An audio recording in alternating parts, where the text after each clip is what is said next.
Hello everyone, this is Chaff Commander Coffee, back with my next episode in my 0 AD Empire's Ascendant intro and overview series. Today, we are taking a look at a rather underrated team, the Ptolemies, which are the Egyptian culture of teams. So, let us go into a single player match, and I was thinking about changing the map to one with some water on it because of one of the things the Ptolemies have, but since I haven't done that for any of the other teams, I don't want to be or look like I'm favouring them. They're not one of my favourite teams, don't get me wrong. So what I will do is I will leave it on mainland, and we will just see how it goes. I'll try to do my best to explain, of course, the bonuses of such a building, even if we don't have any water. So, here we go. So as I said, the Ptolemies are, well, back in Alpha 21, people rated the Ptolemies as, well, a lot of people in the community rated the Ptolemies as one of the worst teams in 0 AD. I feel this was a bit unfair. And there's a few reasons for this, and I'll get to them in just a moment. But we will go over a full overview, and rather than discussing why I disagree with people saying it's one of the worst teams, I will simply tell you why I think it's a good team, and then you can make your own decision. So we'll build a few of our starting buildings as the Ptolemies, because we will need to do that to be able to advance. So let's just I'll not worry about that right now. Right, let's put the speed up and let's talk about the Ptolemies civilization bonuses. Now the first bonus is a building specific bonus, so I'll show that off later when we get to it. However, I will describe the effect to you. So the Ptolemies receive the Stratopedo Mistophoron. I'm probably mispronouncing that horribly, but you receive a special building, or it's also known as a mercenary camp. Yeah, literally that simple. So the mercenary camp, which is essentially a barracks that is constructed in neutral territory and trains all mercenary soldiers that I believe the Ptolemies have access to, and the Ptolemies do have access to a lot of mercenaries. So yeah, keep that in mind. The second ability of the Ptolemies, I think they have 3 actually, yeah. Well, the second ability for the Ptolemies, the civilization bonus, is the Ptolemaic Egyptians receive 3 additional farming technologies above and beyond the maximum number of farming technologies usually available to a faction. So normally you go up to 45% increased farming. The Ptolemies will go all the way up to 90% stronger farming. I could be wrong there, so what I will do is actually research the farming technologies as we advance, just so we can take a better look at that. And I will also train some Egyptian pikemen just to do some woodcutting so that we don't run out of resources.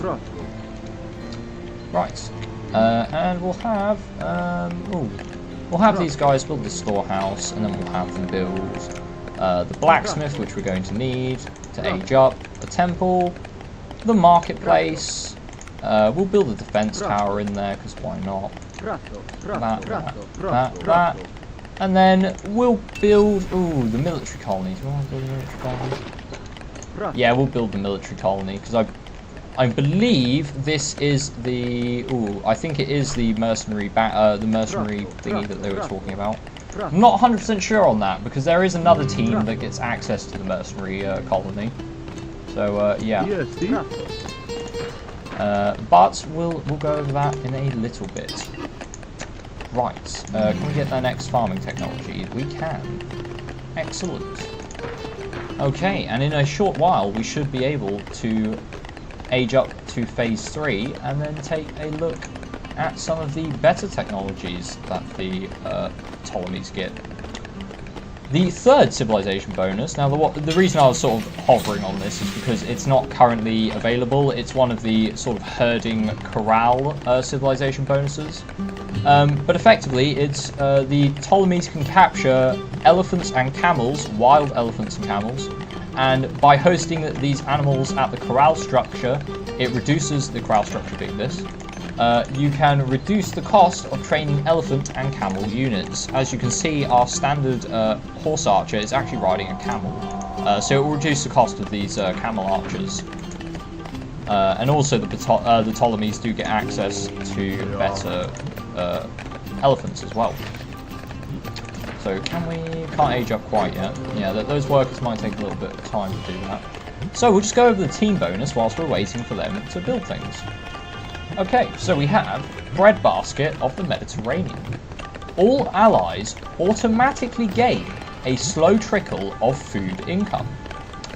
As you can imagine, this is a pretty good bonus. Now, this doesn't apply to the Ptolemies themselves. As you can see, we're not getting a slow trickle of food, but all of your allies during a team game will gain a small amount of food over time, which is pretty good. Not going to lie, that's a pretty nice ability. So you don't want to discount that particular ability of the Ptolemies. There is another thing I'll have to talk about, but we'll come into that later.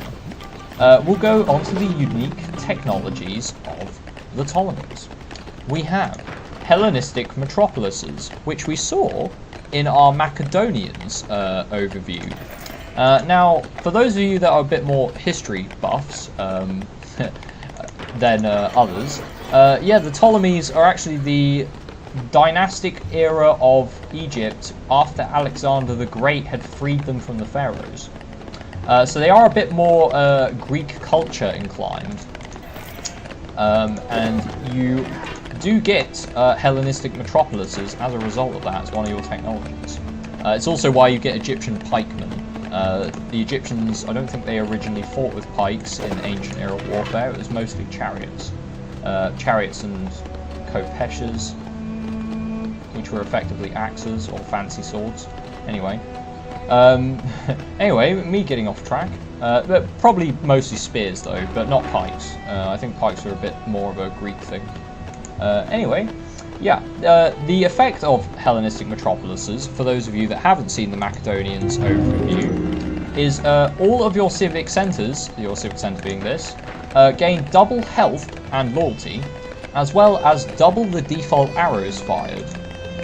So yeah, it makes your civic centres. I believe that also counts the military colonies as well, since they do technically count as civic centres. So that's pretty good. So fairly nice ability. Let's get a fortress down. We're also going to want to build the library, and unfortunately I can't build the lighthouse. You do get a lighthouse as the Ptolemies. Well, hey, but it's not. I'll talk about it when we get to the buildings. But yeah, it's not as amazing as you might think it might be. Anyway, the next unique technology we have access to as the Ptolemies is the pharaonic cult, where your hero's aura range is boosted by 50%. Not bad, huh? So all of your hero's auras will get boosted by 50%. The next, see, I'm upgrading the farming upgrade, and it doesn't look like it's going to give me that bonus, or let me go to the 3 extra farming technologies we should receive, which is a bit of a shame. It may be that they're not implemented yet. See, the wiki doesn't do the greatest job of...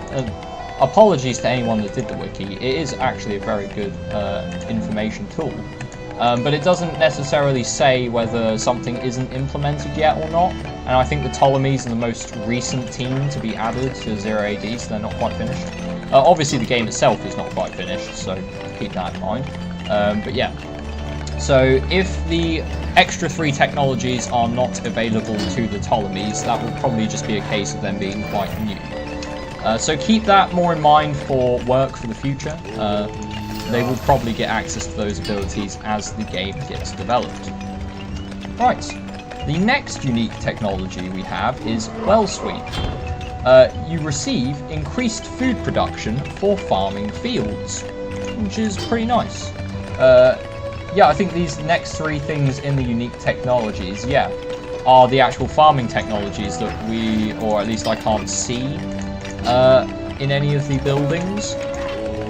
Maybe the library will have them. It's quite possibly the library has them, since that is sort of our unique technology building.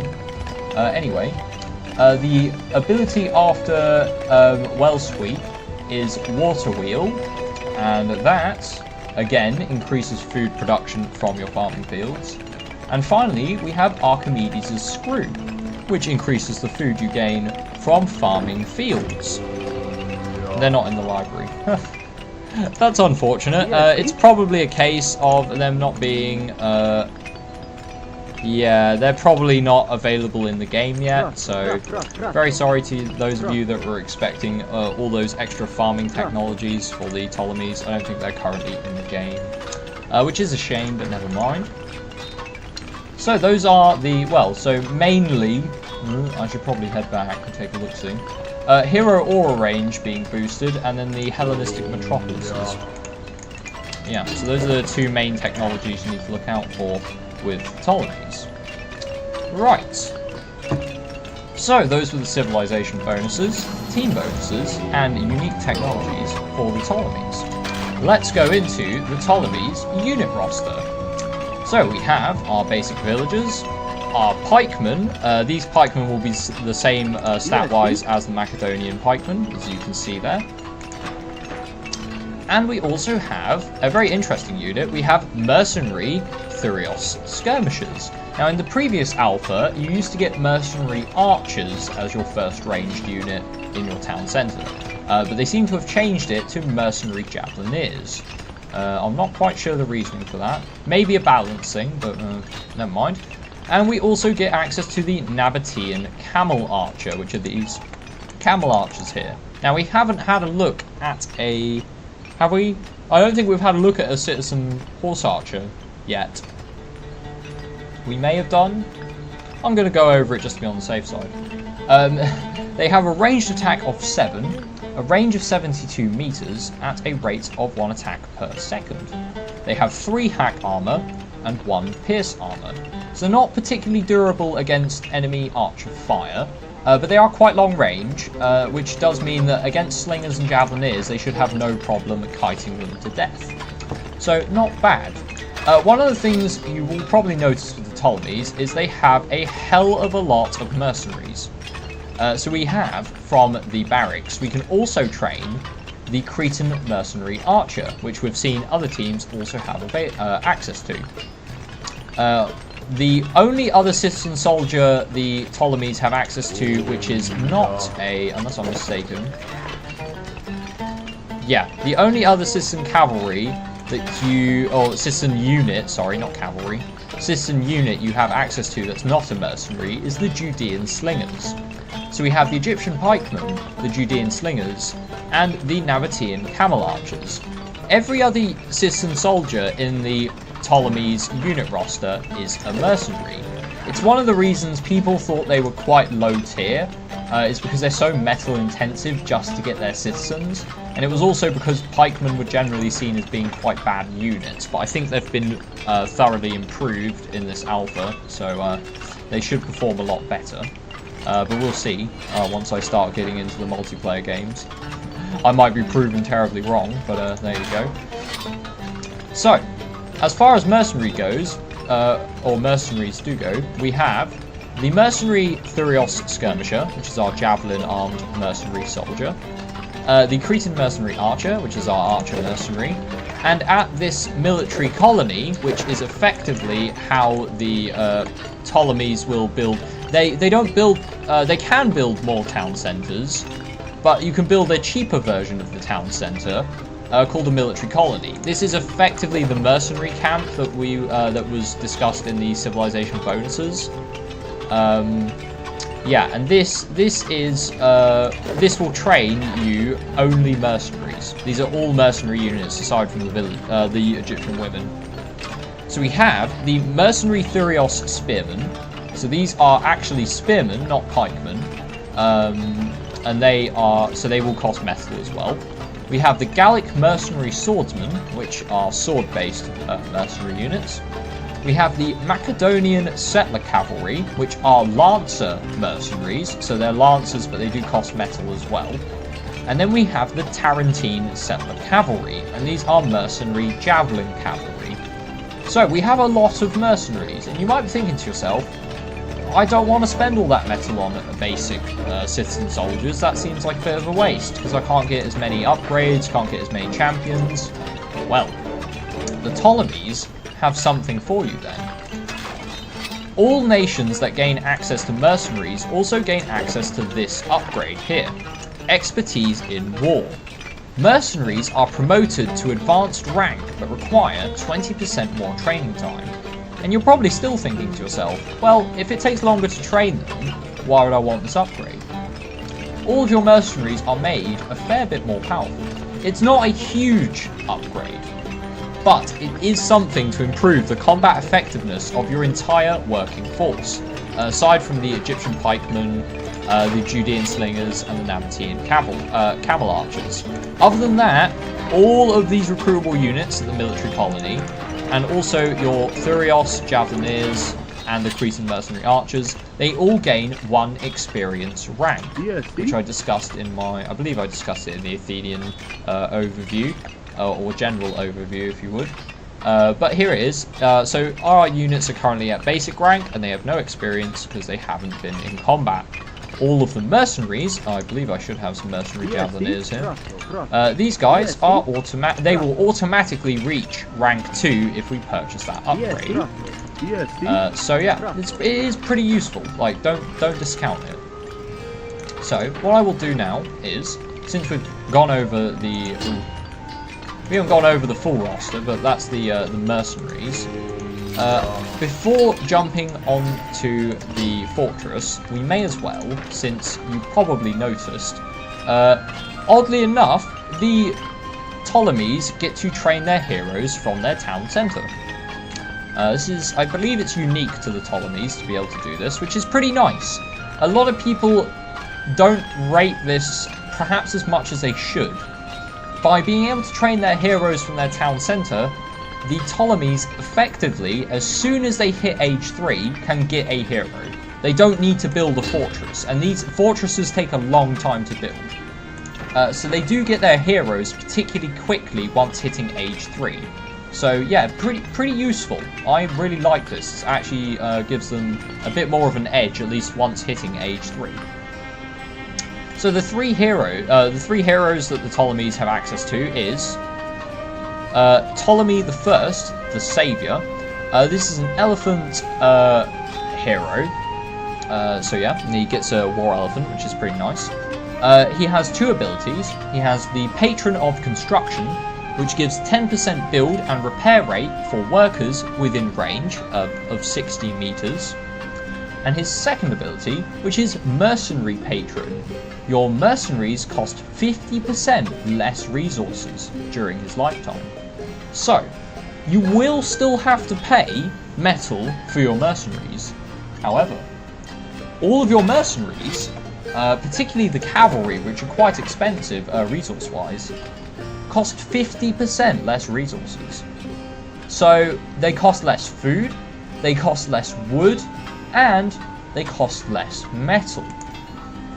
So once you if you decide to use mercenaries quite extensively, and you get the upgrade that makes your mercenaries rank 2 immediately, then the Ptolemies have fast access to an experienced and actually fairly cheap army across the board. Like, the only thing they really need to focus on gathering is a lot of metal, because everything else will just come quite naturally, and it will be a lot cheaper for them.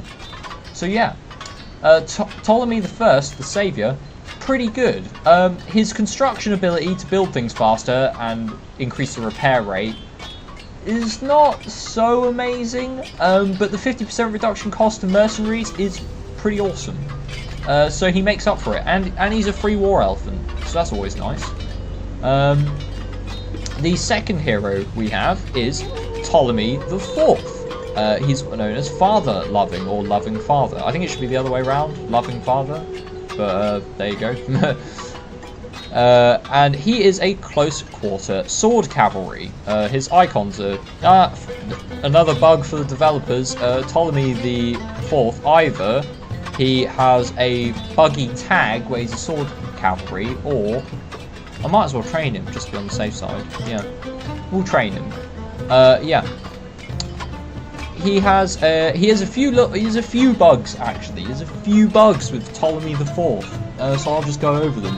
You'll also get an idea of the hero. But firstly, he is a sword cavalry. However, his icon shows him wielding a spear. So is he a sword cavalry? Is he a spear cavalry? It's a really inane bug to point out, but you know, I mean, the more fixes the game gets, the better. So yeah, might as well point that out in this video for any devs that do end up watching this. Secondly, his ability, Raffia. Pikemen have 40% greater health during his lifetime, within a range of 60 meters. Normally heroes... so Ptolemy actually is a sword cavalry. So, yeah, Ptolemies Philopator. Ptolemy the Fourth, his icon's wrong. Sorry guys, it might just be a placeholder icon, so, yeah, there you are. But it is slightly wrong. And secondly, his ability... Any hero that has an ability which says during their lifetime means whilst you have them recruited. His then goes on to say that it's only during a radius. So, which is it? I mean, given that he has a radius, I assume it's only to pikemen within his radius. So all of these pikemen should have, let me just click one of them, 85 HP. And now if I was to move this particular pikeman outside of his range, he should drop back down. Yeah. So he does give 40% more hit points to your pikemen, which is pretty significant given that pikemen are incredibly tough units. Naturally, they have a lot higher armor values than standard spearmen. However, there's a little bit of a bug in his text. It should be pikemen have 40% greater health within a range of 60 meters. Not during his lifetime. If it was during his lifetime, then it would be global. If it was up to me, I probably would make it global. But I don't know how they've changed Ptolemy in this particular patch. By the looks of it, yeah. By the looks of it, they gave them champion pikemen, so it might make him a bit too powerful. So, fair enough. But just a little bug there. A little couple of bugs with Ptolemy the Fourth. Just to point it out. Don't wanna rain on anyone's parade. But there are a couple of bugs there. But if they get fixed, then you know, less bugs the better. Anyway, on to our third hero. We have Cleopatra the 7th, if my Roman numerals are correct there. Yeah, that is the 7th. Right, Cleopatra the 7th. She is a ranged archer hero, and her ability, she has 3 abilities actually. The first one is Patriot, which gives a minus 20% attack repeat time for soldiers and siege engines within a range of 60 meters. So enemy soldiers have a slower attack rate by 20%, which is pretty significant. Like, that's probably worse, I mean worse for your opponent, than reducing their damage, because DPS is mostly affected by attack rate, not actual damage output. So that's a pretty hefty ability. Her second ability is you gain 10% more health for all allied heroes within 30 meters. And on the flip side, all enemy heroes, this is her third ability, well, I mean, it's kind of the same ability, just vice versa, but all enemy heroes lose 10% health within 30 meters. So, if I were to rate them on what they're supposed to do, we've got Ptolemy the First, who is a very mercenary-heavy player. If you like your mercenaries, Ptolemy the First is definitely the guy for you. There's absolutely no question about that.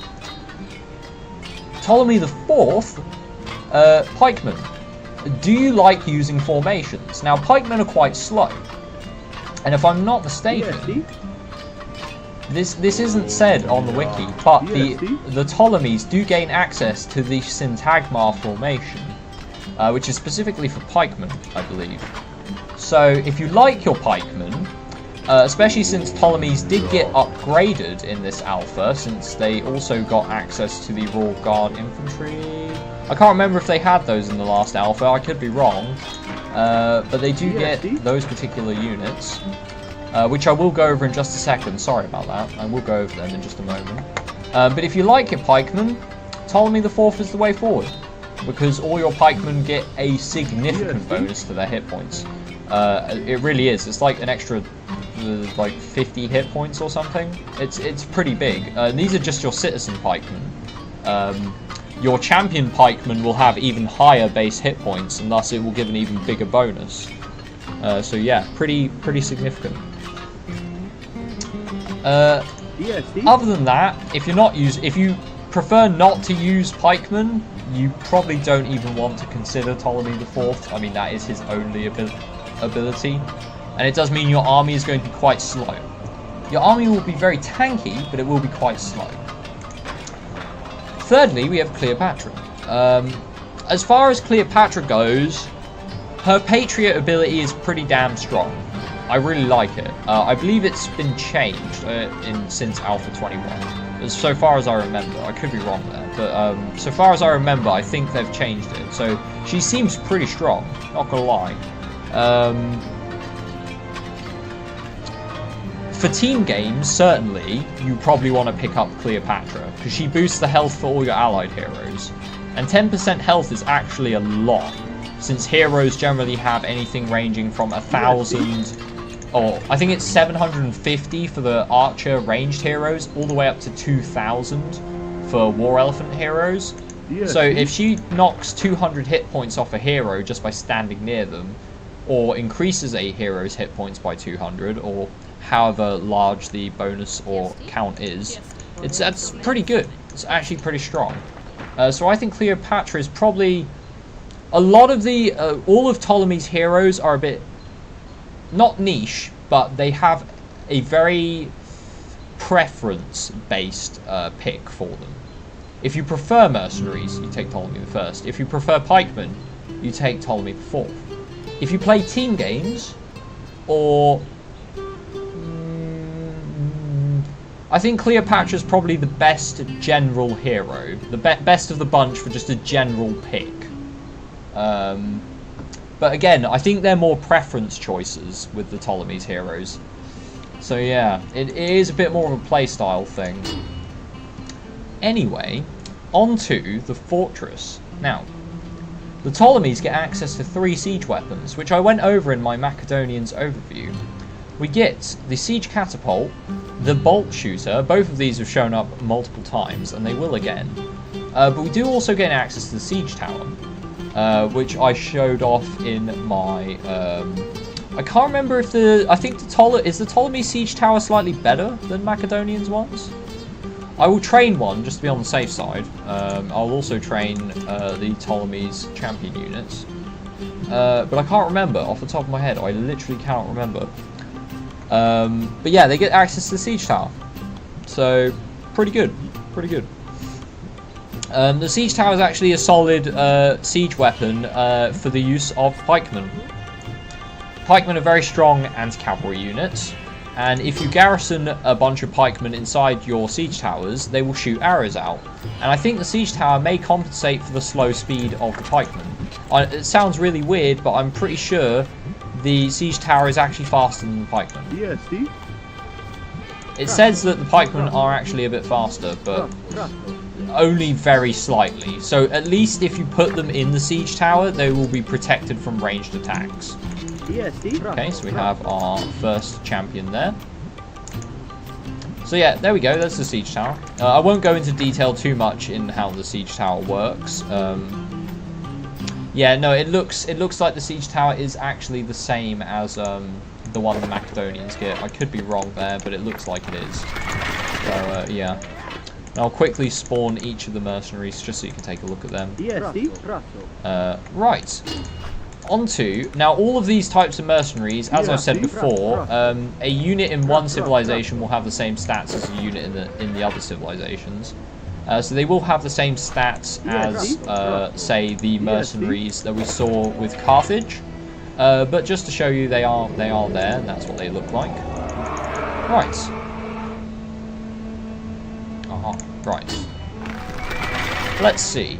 We have our three champion units for the Ptolemies. We have the Towered War Elephant. I believe it is exactly the same as other War Elephants. It doesn't look like there's any difference in its stats. So you do get the War Elephant, which is a pretty solid siege weapon. Again, I do like the War Elephants. And here we have our two main champions for Ptolemies. We have the Royal Guard Infantry. These are pikemen. So if you like the pike units, the Royal Guard Infantry coupled with Ptolemy IV will become pretty formidable. They'll end up with 240 hit points. 240. Now, I don't think we've actually seen any champion pikemen. So I will just show off their stats. They have twice the damage of standard pikemen, and I believe they attack slightly faster as well. Let's see. No, they've got the same attack rate, so they do just have double the damage. However, they start with 13 hack armor and 13 pierce armor, which is one of the highest armor values. They have more armor than War Elephant. This is one of the highest armor values we have seen on a unit from... Literally, these are just their default stats. You can get a further +2 to their armor via these two upgrades in the blacksmith. And I think what I will do is actually get those upgrades just to showcase how much armor this actually is. Because just recruiting them, they have 75% damage reduction. So as far as, if you want a unit with staying power, the Royal Guard Infantry for the Ptolemies are probably the best in the game. These guys will take forever to kill, especially if they're in a formation then like the Syntagma formation. And these guys could probably fight Spartiates man to man if they were in formation. That's how strong their armor values are. So I'll wait till the second upgrade kicks in. I think we might go to 80% damage reduction, which is actually disgusting. I think they might get 80% damage reduction. But there you have it. That's the Ptolemies for you. They have to have something, right? The 80% damage reduction pikemen. And when you put them in Syntagma, I think it will go up even more. They also do get access to phalanx. So yeah, there is that. The other unit that the Ptolemies have as a champion is a champion Lancer Cavalry, the Royal Guard Cavalry, or the Agema Basilios. They will have exactly the same stats as other champion cavalry, but there you go. There's a quick little look there for if you want to see. Pretty good. I really like champion Lancer Cavalry are some of my favourite champion units. So I really appreciate that the Ptolemies have them. It gives them a lot of utility where the rest of their army may be seen as lacking. As far as manoeuvrable shock units go, Lancer champions are some of the best. So, okay. They don't quite get 80% damage reduction, but with all the armor upgrades, the Royal Guard Infantry go up to 79% damage reduction from both Pierce and Hack. So these guys are just, they're just incredibly hard to kill. 200 hit points. They only take 21% damage. 21% of a unit's attack value. If I was to look at, say, a swordsman, a basic citizen swordsman has an attack damage of 5.5. They only take 20% of that. They take 1.1 damage. 1.1. They have 200 hit points. These guys take 200 hits to kill by a basic swordsman. Mind you, these swordsmen don't have any upgrades, and it is a citizen soldier, but don't discount that. Like, seriously, do not discount that, because, yeah, is an incredible armor value. It's absolutely staggering. So, that is the unit roster for the Ptolemies. Now, their buildings will take a little bit more time to go over. The reason why is because A, we have our first sort of not interesting but different civic town centre, if you would, which is the military colony. We also have the library, which we also saw with the Macedonians, and the special Ptolemies building, the lighthouse. I will talk about all these in just 1 second. However, the Ptolemies have a particularly interesting ability which I haven't even discussed yet. And this is one of the abilities that I really think puts the Ptolemies as a high-rated team. I wouldn't say they're one. I would say they're at least mid-tier. I wouldn't say they're high-tier team if I were to put it into a tier list. But it definitely puts them above trash tier. Okay, let's just put that to one side. The Ptolemies' basic buildings, I'm just going over them now. So we've got our house, we have our storehouse, our farmstead, the corral. Yep, that's our basic economy buildings. They cost nothing. These three, the sort of three main resource buildings, the storehouse, the farmstead, and the corral, cost nothing. The house cost nothing. Not bad, huh? Think of all of the wood that you spend in a game building these buildings. The Ptolemies spend nothing to build these buildings. Just nothing at all. They do take slightly longer to build. So a standard house will take, I think it's 60 or even 40 seconds to build, whereas the Ptolemies house requires 80. And their buildings are weaker. These particular buildings that cost nothing are weaker than other nations' buildings of the same type. So you have to be careful with them. They can be destroyed or captured fairly quickly, but they are free of cost, which is pretty damn good. One of the biggest advantages is not their houses, their storehouses, and the farmsteads costing nothing. It is in fact the corral. Now, I haven't talked extensively about using the corral for food, but the Ptolemies are one of the teams that you will probably see use corrals more regularly than any other team in the game. And the reason for this is the corral costs nothing. Because it costs nothing to build, you can save yourself absolutely, literally thousands of wood, because normally you need to build like 10 or 20, even 20 corrals to have a proper livestock economy running by the sort of end of the game. You need about 20 corrals. That's 2,000 wood for a normal team. The Ptolemies don't spend a penny. Really quite impressive. Which means the Ptolemies, on top of the fact that the Nabatean camel archers are horse archers, which are one of the better raiding units. Now, the reason why they don't have that much damage compared to Lancer cavalry or Javelin cavalry, but the reason why I think archer cavalry are better for raiding than Javelin cavalry is because of their range.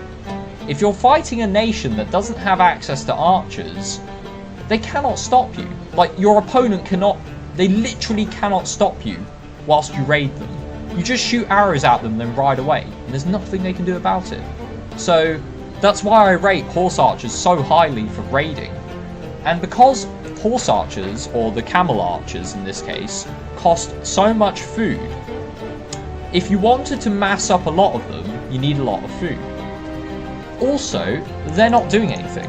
Like, the only thing that cavalry, citizen cavalry, can do as far as a job is concerned is hunt. For example, this wild muskox over here. Or gather animals from a corral.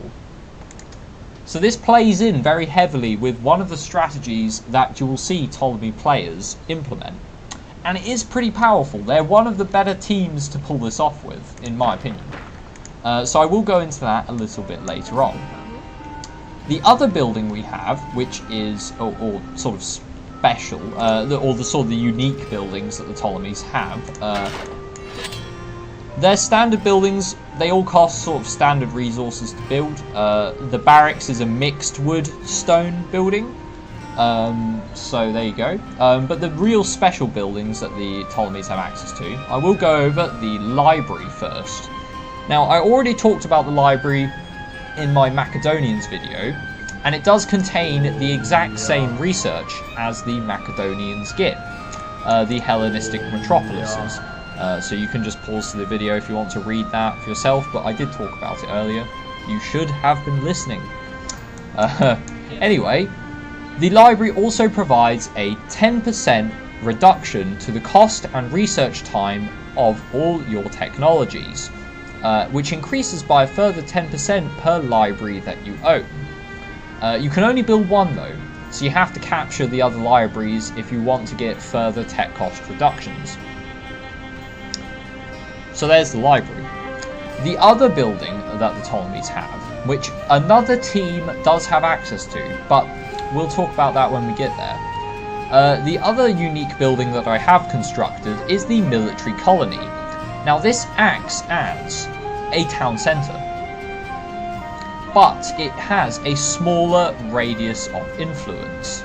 So as you can see, if I was just get my companion cavalry or my lancer to ride around here, you can see that its radius has not extended our borders that far. In fact, it hasn't even extended it that much further than phase 3 would have given us. I did build it quite close to our main base, but there you go. It might not have even extended it at all. So they really do not give that much radius of control. They really don't. They're not very good for land grabbing. However, they cost significantly less. A standard town centre is 500 wood, stone and metal, whereas the military colony is only 200 wood, stone and metal.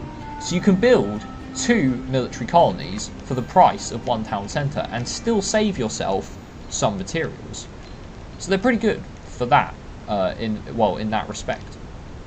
They also allow you to train your selection of mercenaries, as well as access the mercenary upgrade technology. So I wouldn't discount them. There is a particular strategy involving this type of town centre, which I will talk about a little bit later on. But yeah, they are very useful. You still can build town centres, so you can still expand in the normal fashion if you so desire. But I would honestly recommend using the military colonies. You save yourself a lot of resources, and you can still train a fairly solid selection of units. The only thing that you lack from the military colony that would be really handy is a ranged unit, but you can always build a barracks, and then inside your zone of control of the colony, and then train ranged units from that. So there you go.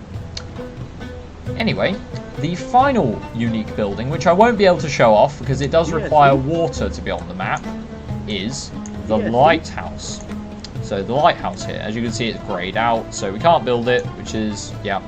I was thinking about doing it, but I didn't do it for any of the other teams, so Ptolemies don't get any special treatment. I will not play a water map to show that off. But I can describe the effect of it, and it's a pretty cool effect. It's one of the most unique effects, I think, of any building in the game, and I think it is really awesome, especially for certain maps. On certain maps, this ability is actually quite game-breaking, and you'll see why. You build the lighthouse in phase 2. This is a phase 2 building, and you can only have one of them. But you build it along the shoreline, and it reveals all shorelines over the entire map. It also provides a very large vision range of 180 meters. So if we consider that Ptolemy IV has a radius of 60 meters, the lighthouse has triple this radius. It would honestly, it goes out to like where my borders are on my town centre. So in a naval game, the lighthouse is quite literally game breaking because you get to see your opponent's coast. Yeah. It reveals the coast. Not just explores it, it actually reveals it. So you can see all of the coastline all of the time. It's crazy. At least unless that's been changed. I'm pretty sure that's what it did now for 21. I remember using it quite a few times when I got randomed as the Ptolemies. And it was a really good building. I think that the lighthouse is a great and unique building for the Ptolemies. And it certainly makes them something you should definitely consider. You should definitely consider picking the Ptolemies for a team game, because they really will help, especially if you're playing on a naval map. Ptolemies are pretty handy to have. Right, so there's the unique buildings, the roster for the Ptolemies, and now let us discuss some of the strategies you will see Ptolemy players implement during the game. So, the first one is a rush strategy. None of these strategies are particularly based on what hero you pick. Not really. I will go over the heroes though. But generally speaking, the rush strategy is more about what unit you prefer to use. And that would be the Nabatean Camel Archer. Now, I already said that teams that have low access to archer units within their initial starting roster are very, very vulnerable to this because they can't catch these guys. Javelin cavalry will have to try and chase them, and your archer cavalry, if you've massed enough of them, will be able to kill them off without any issues. Unless your opponent has archers, they cannot outrange you. You will be able to ping arrows at your opponent completely out of harm's way. They will not be able to return fire because slingers do not have enough range, javelineers do not have enough range, and spearmen are too slow to catch these guys. So you can harass your opponent for free, literally for free. There's nothing they can do about it. And you can really pressure them off of certain resources. And the way this works is, if you're building up cavalry, you want to be able to use them. So what you do is, you build lots and lots of corrals. And for the Ptolemies, they cost nothing. So you can build all these corrals for absolutely nothing. And you spend your food to train goats. And the cavalry can then harvest from those goats. And you're probably thinking, I have to spend food to make food? Yes, you do. However, once you have enough corrals producing goats, with only even 10 camel archers, generally you'll think more about 20. If you have 20 camel archers constantly gaining food from goats, you'll need about 20 corrals. You generally want one corral per cavalryman you have working on livestock gathering. But if you have 20 corrals, which again, they're free, they cost absolutely nothing to build. If you have 20 corrals and 20 camel archers gathering from them, you can play a team game with 200 population and never ever have to worry about food. With only 20 population working on it, it's incredible. You gather food so quickly.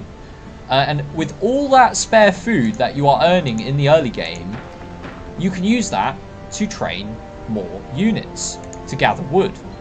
Now what do you do with the wood? Because the thing is, you haven't been using the wood to build your buildings. So what do you do with all of this spare food and wood? Well, you get more of your workers can go on to mining earlier on in the game, which helps you get to phase 3 a lot faster and get your technologies a lot faster. What it really helps with is you can put a lot of your workers on stone early on in the game, which allows you to build more barracks. Because that is one of the only ways you can use your wood is by building more advanced buildings and training units. So with the spare wood, you build barracks. Your barracks can train Nabatean camel archers. You could train a lot of camel archers.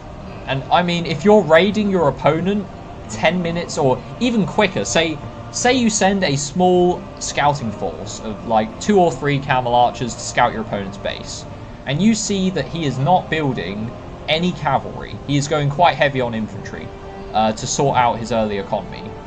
You say to yourself, aha, now I will build more camel archers.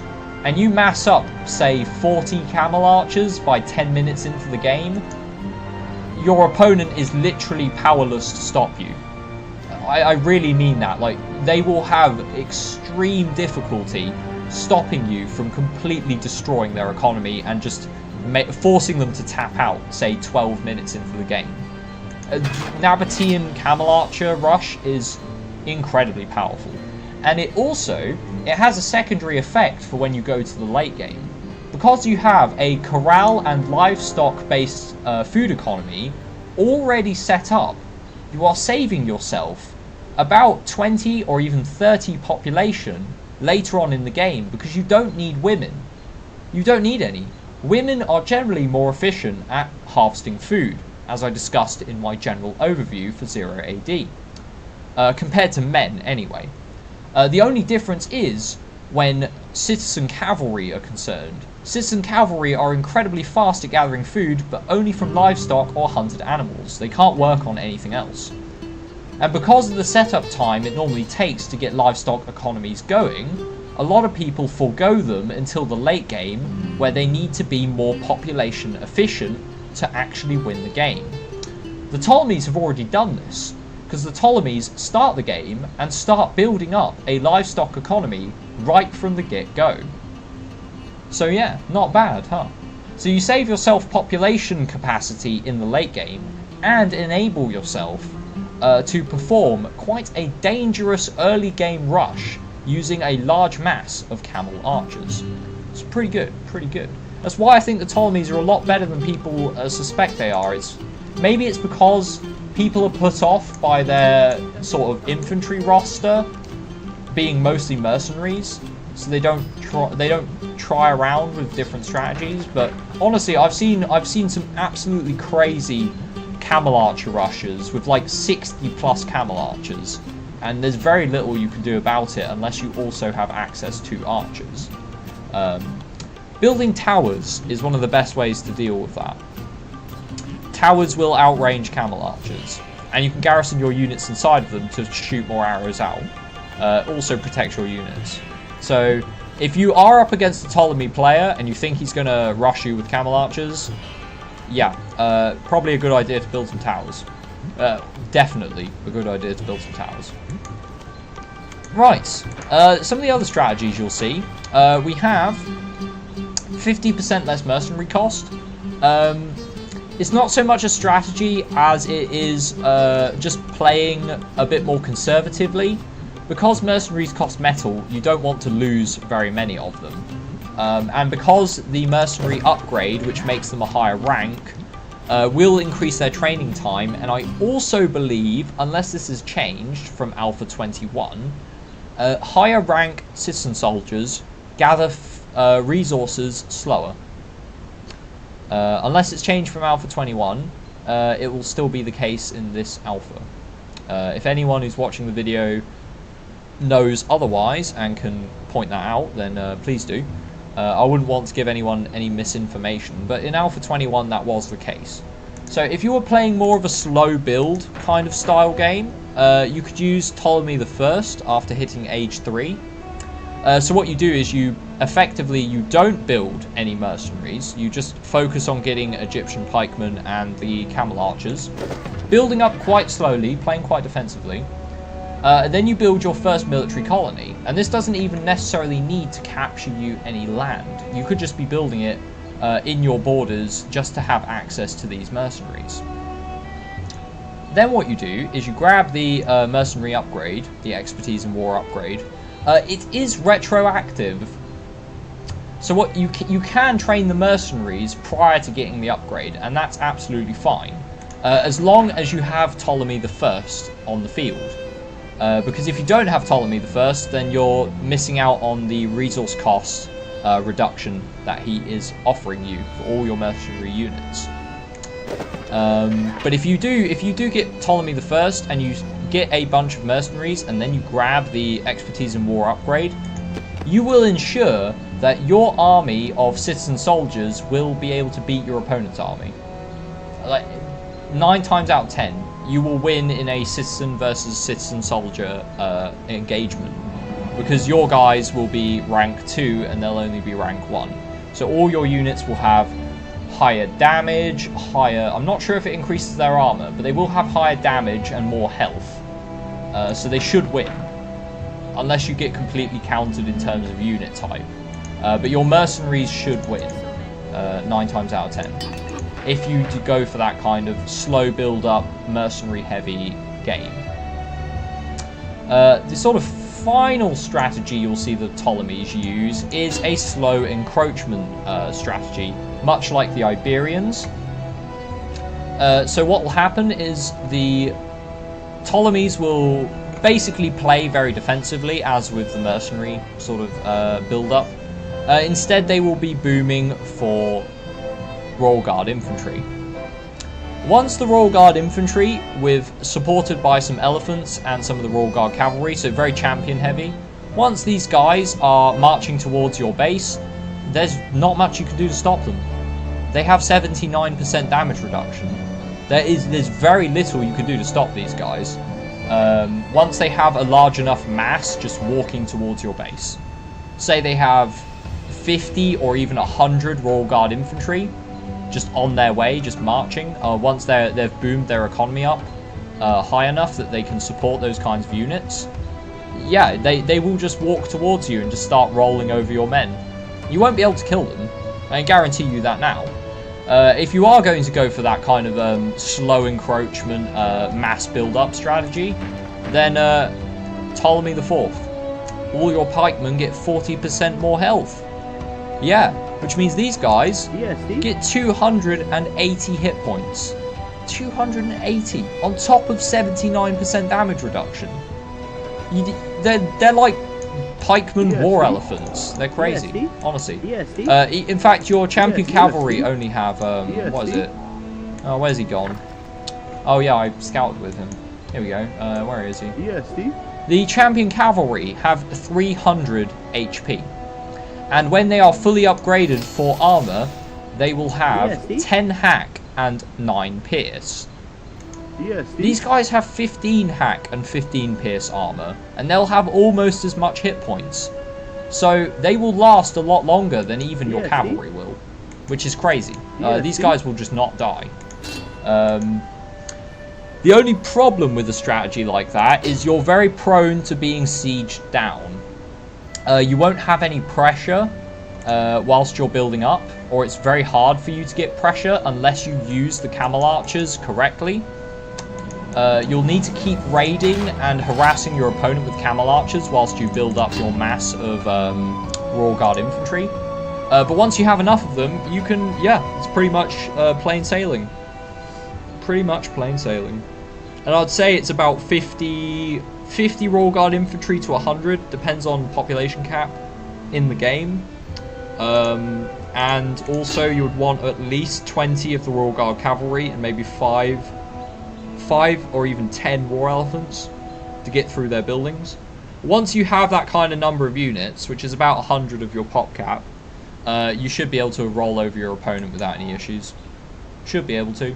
I don't see why you wouldn't be able to. If you can't manage it with that, then you should probably tap out, because your opponent probably just boomed into the late game a lot better than you did. Especially if you were planning on doing that from the start of the game. There you go. So, that was my overview of the Ptolemies. If I had to say their greatest weakness, it's not that their unit roster lacks in diversity. In fact, they have access to pretty much every unit type in the game. It's just that pretty much all of those units are mercenaries. So they're really, really metal intensive. So if you want to really play the Ptolemies well, you have to make a decision. Do you expand and capture more metal mines, or do you not recruit mercenaries in favor of champions? And if you don't recruit mercenaries, your army is going to be very, very limited in its diversity. You will have camel archers, Judean slingers, and Egyptian pikemen, and that will be it. That is literally all the units you will get if you do not use mercenaries. So you'll have to go all the way to champions, and even then, you won't have access to a lot of ranged units. You won't have any access to archers or javelineers. You don't have more mobile spearmen. and you won't have any sword cavalry or javelin cavalry. You won't get either of those. You won't get sword cavalry anyway because you don't have access to them. Yeah, just ignore me. I was rambling rubbish nonsense. You won't get any javelin cavalry. You will get lancers, but you'll only get them through your champions, which makes them very, very expensive, as you can see there. That's the real weakness of the Ptolemies. I think it's what puts a lot of people off playing them, is because they're very, very metal intensive. I don't think that's necessarily a bad thing. It just requires a different play style to really properly utilize the Ptolemies. Generally speaking, camel archers. If you haven't used camel archers very much before, and you are playing the Ptolemies quite regularly, I recommend you change your strategy and start using camel archers a lot more regularly, because they're pretty good. Will not lie, they are pretty damn good. Right. That was my overview of the Ptolemies, and if I'm not mistaken, my next video will be on the Roman Republic. So we get to finally take a look at Rome, who's probably one of the more anticipated teams in 0 AD. That and Sparta, but Sparta comes last. Not because I don't like Sparta, I like all the teams, but because they're at the bottom of the list. It's not my fault. But yeah, so the next video will be on the Romans.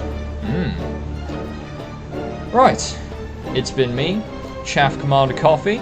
Thanks for watching, and I will see you next time. Goodbye.